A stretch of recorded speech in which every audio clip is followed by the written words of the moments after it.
Hi అండి. నమస్తే. నా పేరు Kurapati Murali, senior acupuncturist and ayurvedic herbal. ముఖ్యంగా సోరియాసిస్ గురించి ఒక వీడియో చేద్దామనే ఉద్దేశంతో కలిగింది. సోరియాసిస్ అనేది ఒక ఆటో ఇమ్యూనిటీ డిజార్డర్, అంటే కంచసేను వేసినట్టు అని మనం అనుకోవచ్చు. ఇది ఒక్కోసారి సోరియాసిస్ అనేది ఎందుకు వస్తుందో, దేనికి వస్తుందో అనేది కూడా తెలియని పరిస్థితి. అల్లోపతి మెడిసిన్స్ వాడటం చూస్తే మాత్రం అది ఆల్టర్నేటివ్గా మాత్రమే పనిచేస్తుంది అనేది తెలుస్తూ ఉంటుంది. వాళ్ళు ఏం చేస్తారంటే స్టెరాయిడ్స్ కానీ లేకపోతే పైపోతే మందులు కానీ ఎక్కువ వాడటం కానీ, యాంటీబయాటిక్స్ కానీ ఏదైనా వాడినప్పుడు కొంచెం తగ్గుతున్నట్టు అనిపిస్తూ ఉంది, కానీ పూర్తి నిర్మూలన అయితే వచ్చే అవకాశాలు తక్కువ ఉంటాయి. అలాగే పేషెంట్ కూడా కోఆపరేషన్ చేసే అవకాశాలు చాలా తక్కువ. సోరియాసిస్ అనేది అని మనం తెలుసుకొని డయాగ్నోస్ చేసినట్లయితే మెడిసిన్స్తో వాళ్ళకి నిర్మూలించే అవకాశాలు ఉన్నాయి.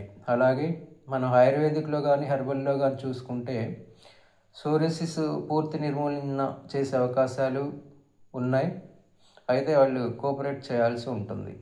ఆయుర్వేదిక్లో చూసుకుంటే ఏమవుతుందంటే వాతాధిరిక్కంగా వచ్చే అవకాశాలు ఉంటాయి. తర్వాత దీన్ని శ్వేతకుష్టు అని అంటూ ఉంటాం, కానీ ఈ వరుడు అంత బాగలేదు కాబట్టి నిజంగా సోరియాసిస్ ఇది ఒక చర్మ వ్యాధి అనే ఉద్దేశంను మనం వాళ్ళు కలుగజేస్తాం. అయితే సోరియాసిస్ వ్యాధి అనేది చర్మ వ్యాధి. లివర్లో మాత్రం టాక్సిన్స్ ఇమిడి ఉంటే మాత్రం తొందరగా తగ్గే అవకాశాలు ఏముండవు. ఈ సోరియాసిస్ని పూర్తి నిర్మూలన చేయాలి అంటే మాత్రం మినిమం ఒక 6 months వరకు వాడి చూడాల్సి ఉంటుంది. టాక్సిన్స్ సంబంధించిన ఎలాంటి ఆహారాలు తీసుకోకుండా జాగ్రత్తగా మనం పేషెంట్కి చెప్పితే మాత్రం వాళ్ళు శ్రద్ధగా విని ఆశ్రయిస్తే మాత్రం సోరియాసిస్ అనే చర్మవ్యాధి తొందరగా నిర్మూలించే అవకాశాలు ఆయుర్వేదిక్లో మాత్రం ఉన్నాయి. ఇది మన సెంటర్లో మాత్రం చాలా కేసులు చూడటం జరిగింది, వాళ్ళకి తగ్గటం చూసాము. మీరు కూడా ఒకసారి సంప్రదించండి. సోరియాసిస్ అనే వ్యాధి పూర్తిగా తగ్గదు అనేది మాత్రం అపోహ మాత్రమే.